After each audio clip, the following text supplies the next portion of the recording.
Oh, ngikhathele. Hello guys, welcome to my YouTube channel. My name is Nomhle Dolwana. Niyazi ngikhathele yabona lamehlo banikhathele. Umamkhize Siduko. I'm born again and I love Jesus Christ. Okay, kwi-video namhlanje guys, uyazi ndifuna ukunisharela something. And guys, masihlaleni emthandazweni. I know akukho lula. I know ukuthi nyani sometimes kuba nzima ukubona, but ndicela sihlaleni emthandazweni. Number 2 guys, ningothuki xa nibona ndifaka amanye amavidiyo.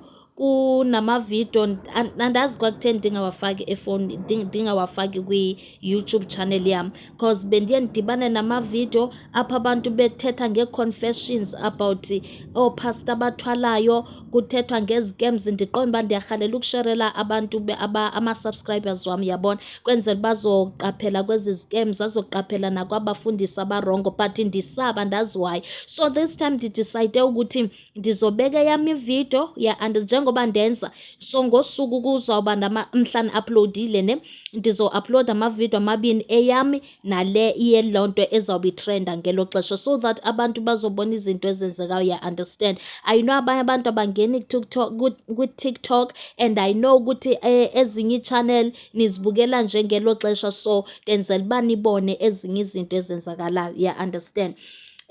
So namhlanje ndifuna guys xelela about my vision. Hayi man guys, South Africa isezodestroywa hayi kancinci. Uyabona i-natural disaster, uyabona izifo, uyabona kuthiwa yintoni, i-earthquake. Hayi kuseza kuba kubi guys eSouth Africa. Ndicela nihlaleni niqine emthandazweni. Zizinto endizibone kwi-vision yami, and I know very well ke mna ke zami ii-visions azixoki, because I think andisakhumbula uba bekunini ndatsho ndathi i-Eastern Cape ne-KZN zisengxakini because kuzoba ne-natural disasters ngenxa ye-idolatry. Azange zibe khona abantu bemka nemifula bethini, kungekho mnandi guys, kungekho mnandi, understand. So guys, ndicela sihlaleni emthandazweni, ndicela sirepenteni. Oh guys, yazi nje kuninzi, bendicela sirepenteni, bendicela sihlaleni emkhulekweni, bendicela singayekini ukukholwa, because kuninzi guys okwenzakalayo ekuspiritual, and God is angry. He is angry. He is a merciful God. But sana kuwesi kaloku, it's too much.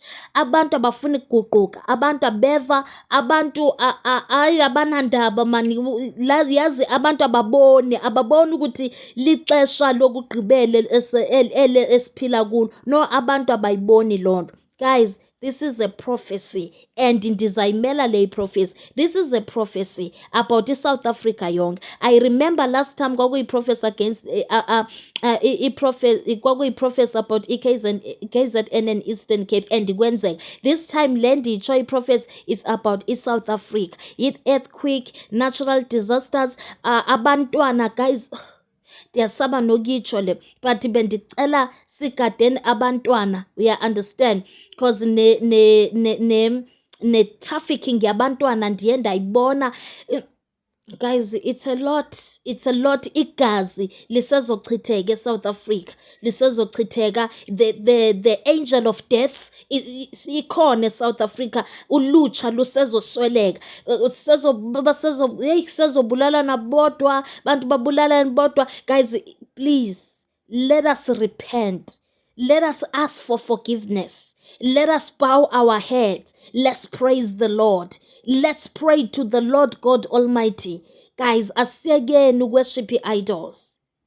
Umyalezo nje bendinawo namhlanje. May the good Lord continue to bless you guys. I love you. Upload enye video ne about upload enye video about something about ikhona scam abasivezile kwi-TikTok guys. Andifuni nifole kwi-scam, please. So ndizoyi-uploada nayo after ni-uploadele. So guys, please ningadinwa. This is how I decided to run my channel. Iividiyo ezisuka kum nisazozifumana futhi ezi very powerful because nibuye kabi.